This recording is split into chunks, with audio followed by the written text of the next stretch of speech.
Hi everyone, I'm Chandresh Mehta. Welcome back to my channel Step Up. हम CDP के इस series में बात कर रहे थे इंटेलिजेंस के बारे में, जिसमें कि हमने शुरू किया था थ्योरीज ऑफ इंटेलिजेंस, जो कि पिछली वीडियो में हमने डिस्कस कर दी थी यूनिफैक्टर थ्योरी बाय अल्फ्रेड बिने and two factor theory of Charles Spearman. तो इस वीडियो में हम बात करेंगे नेक्स्ट थ्योरी की, जो कि है स्टर्नबर्ग ट्राइआर्किक थ्योरी, जिसको हम कहते हैं PCA theory, and group factor theory, जिसको हम कहते हैं PMA थ्योरी। तो आइए डिस्कस करते हैं डिटेल में। तो very first one is Sternberg triarchic theory.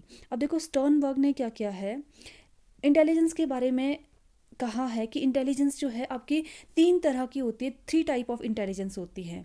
हो सकता है एक में ये वाली इंटेलिजेंस हो, दूसरे में ये हो, तीसरे में ये हो सकता है किसी पर्सन में ये दोनों इंटेलिजेंस मौजूद हो।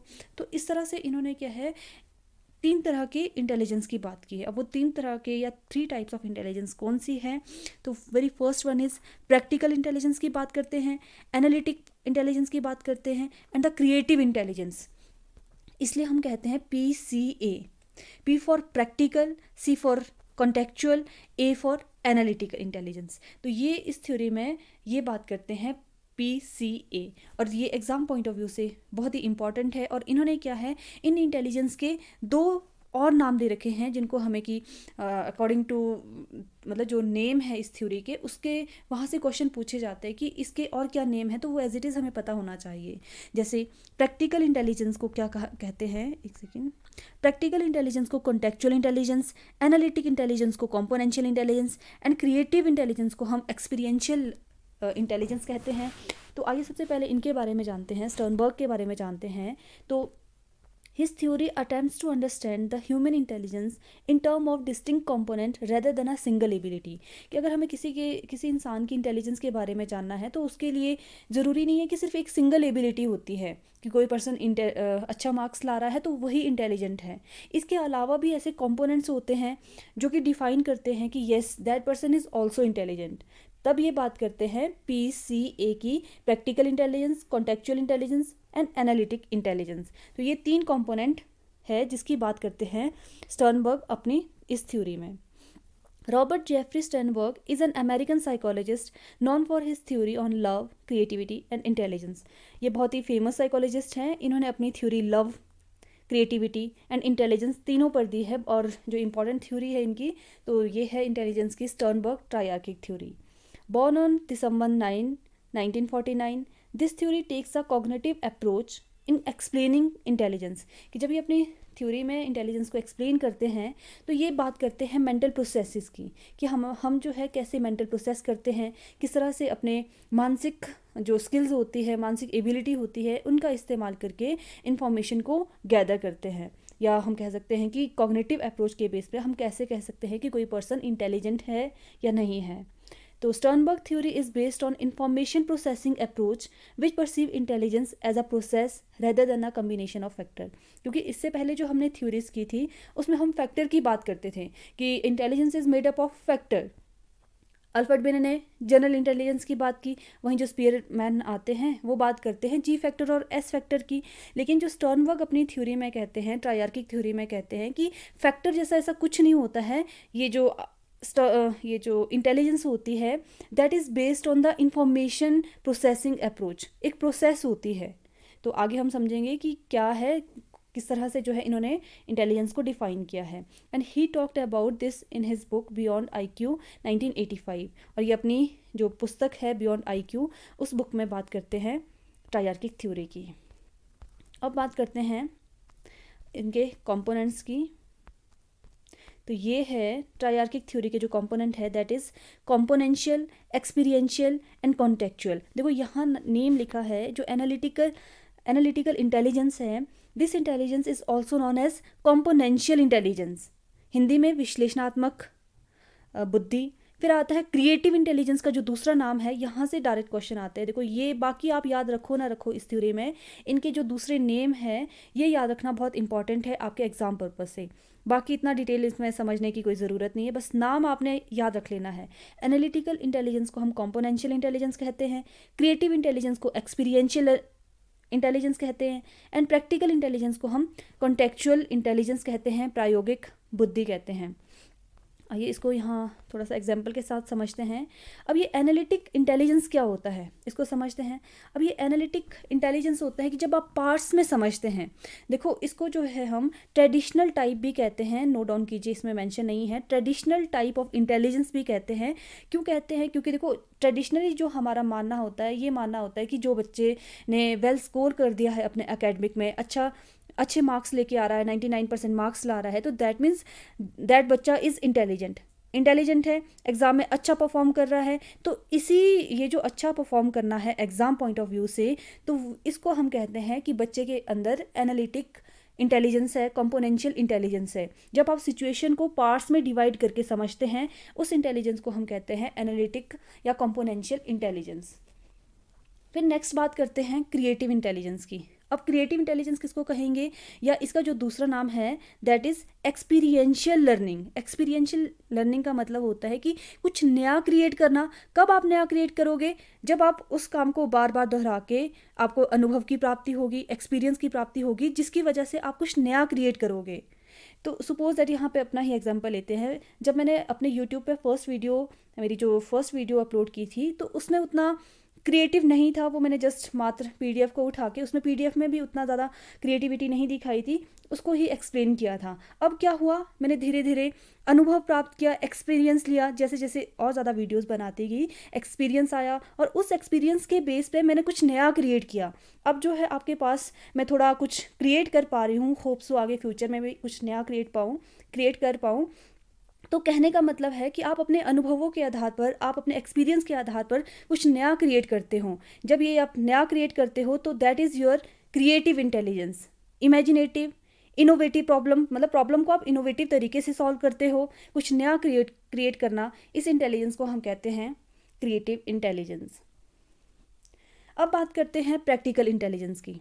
ठीक है, तो प्रैक्टिकल इंटेलिजेंस क्या है कि अब ये रिलेटेड है आपके डेली लाइफ से। डेली लाइफ में आप प्रेजेंस ऑफ माइंड को कैसे दिखाते हो, और इस इंटेलिजेंस को कहते हैं कॉन्टेक्चुअल इंटेलिजेंस। कि आप सिचुएशन के अकॉर्डिंग कुछ कर पाना, अपने कॉमन सेंस का जब यूज़ कर पाते हो, this knowledge is known as practical intelligence.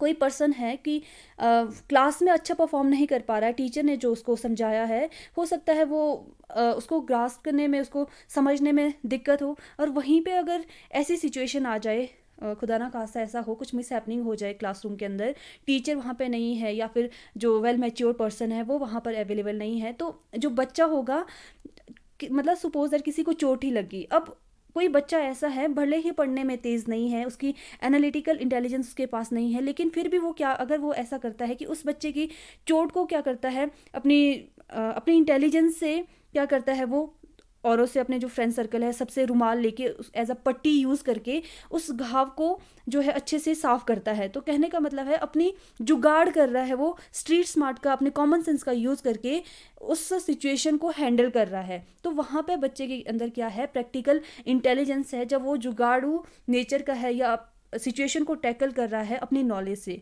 तो that intelligence is also known as practical intelligence. उस केस में हम ये नहीं कह सकते हैं कि ये बच्चा इंटेलिजेंट नहीं है। तो कहने का मतलब है कि ज़रूरी नहीं है कि आप एकेडमिक में अगर अच्छे परफॉर्म कर पा रहे हो तो वही पर्सन इंटेलिजेंट है। लेकिन स्टर्नबर्ग ने क्या कहा कि इसके अलावा भी ऐसे कंपोनेंट्स होते हैं जिसकी वजह से हम डिफाइन कर सकते हैं कि that person is also important, also intelligent. तो इस तरह से इन्होंने बात की है, जो मोस्ट इंपॉर्टेंट कंपोनेंट की इन्होंने बात की है। तो ये practical intelligence, creative intelligence and analytic intelligence. जो एनालिटिक इंटेलिजेंस है that contains academic performance, creative में जब कुछ आप नया क्रिएट करते हो, एंड प्रैक्टिकल इंटेलिजेंस जब आप स्ट्रीट स्मार्ट होते हैं, जुगाड़ू नेचर के होते हैं, जो सिचुएशन है, सिचुएशन के अकॉर्डिंग कॉमन सेंस का यूज़ करके प्रॉब्लम को सॉल्व करते हैं, तो उसको हम कहते हैं प्रैक्टिकल इंटेलिजेंस। तो ये थी आपकी PCA theory, practical, contextual and analytic theory. नाम पे ज़्यादा फोकस करना कि प्रैक्टिकल को दूसरा क्या नाम दिया गया है। प्रैक्टिकल को हम कॉन्टेक्चुअल इंटेलिजेंस कहते हैं, जैसे क्रिएटिव को एक्सपीरियंशियल इंटेलिजेंस कहते हैं, एनालिटिक इंटेलिजेंस को हम कंपोनेंशियल इंटेलिजेंस कहते हैं। नाम पे ज़्यादा फोकस करना, ये नाम आपको एज इट इज़ पता होने चाहिए।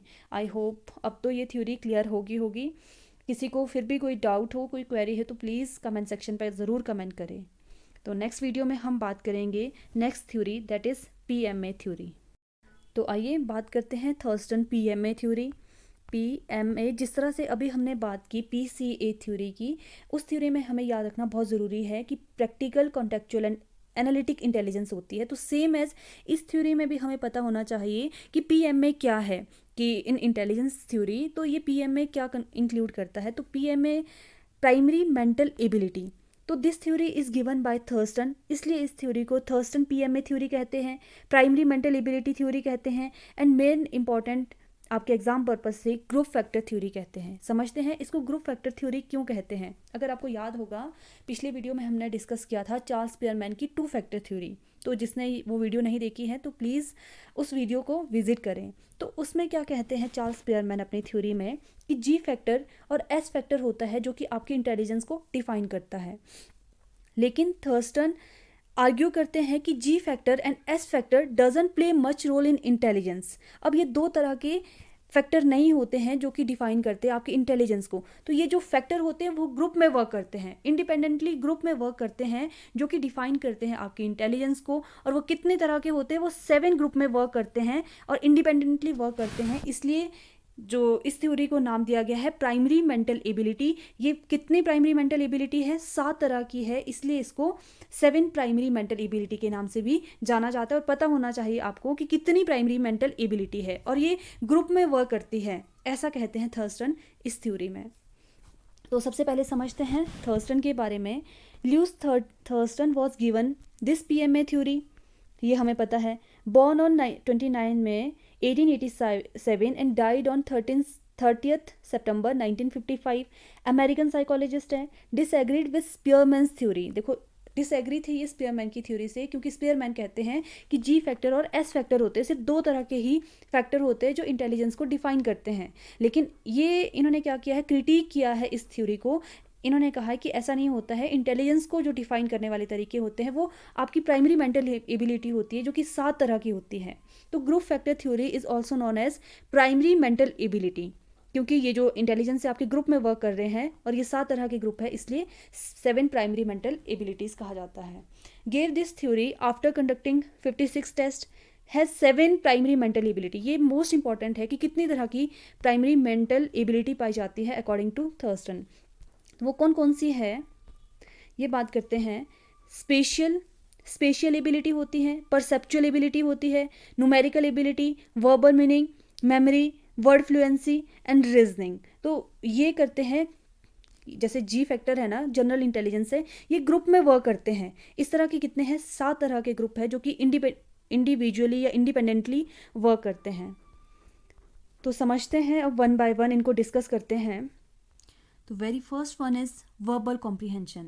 तो ये आपकी ऐसी एबिलिटी होती है, ऐसी क्षमता होती है जिसके द्वारा आप लिखे हुए शब्दों को अंडरस्टैंड कर पाते हो, कॉम्प्रीहेंड कर पाते हो, डिफाइन कर पाते हो कि जो लिखा है इसका क्या मतलब है। सपोज दैट कोई रीडिंग कॉम्प्रीहेंशन है जिसके अंदर वर्बल कॉम्प्रीहेंशन एबिलिटी पाई जाती है, तो वो लिखे हुए जो भी लिखा है उसमें मटेरियल, जो भी पैराग्राफ में लिखा है, तो उसको अच्छे से कॉम्प्रीहेंड कर पाते हैं।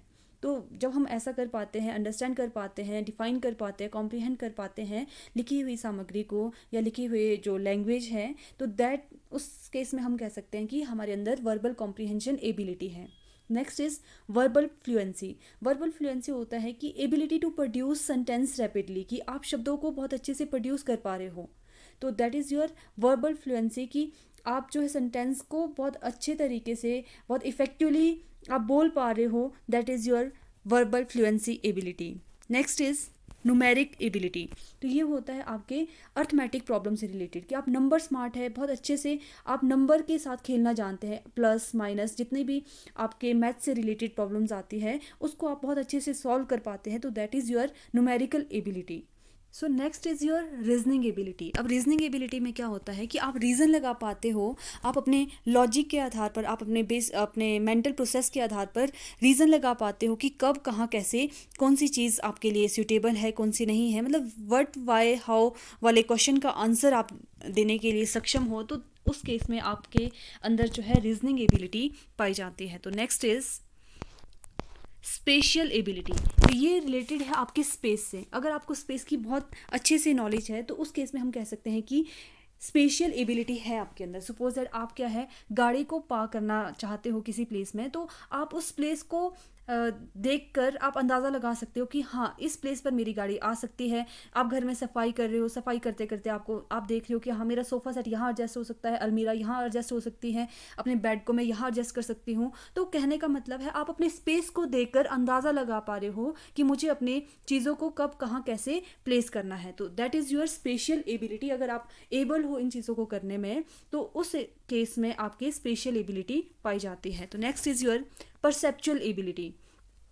This ability contains visual capacity, कि आप कैसे देखते हो, कैसे परसीव करते हो चीज़ों को। सपोज दैट ये एक गिलास है जिसमें कि आधा गिलास पानी भरा है, दूसरा गिलास है, अच्छा सिर्फ यही वाला गिलास है, और आपसे पूछा जाए, किसी से भी पूछा जाए कि इसमें आपको क्या दिख रहा है, तो मोस्ट ऑफ द केसेस में सबका अलग अलग परसेप्शन होगा। मोस्ट ऑफ द केसेस में लोग बोलेंगे कि आधा गिलास पानी का है। ये जो कोई होगा जो ये बोलेगा कि यार ये तो आधा गिलास खाली है। तो कहने का मतलब है अलग अलग परसेप्शन होता है किसी भी चीज़ को देखने का। ये अपनी अपनी कैपेसिटी होती है कि how to perceive the world. Rapid recognition of visual detail हम कह सकते हैं कि आप चीज़ों को कैसे परसीव करते हो, कैसे देखते हो। तो that is your perceptual ability. तो नेक्स्ट जो 7th है आपकी, दैट इज़ मेमोरी। अब मेमोरी एबिलिटी में क्या इंक्लूड होता है कि जब आप रिकॉल करते हो, रिकॉग्नाइज करते हो, मेमोराइज करते हो चीज़ों को, that includes your memory ability. तो ये बात थी आपके 7 प्राइमरी मेंटल एबिलिटी की, जो कि थ्योरी दी है आपकी थर्स्टन ने। आई होप ये इस थ्योरी भी आपको समझ आ गई होगी। तो अगर हम रिकैप्चुलेट करें आज के टॉपिक को, हमने डिस्कस किया triarchic theory by Sternberg and Thurstone की ग्रुप फैक्टर थ्योरी।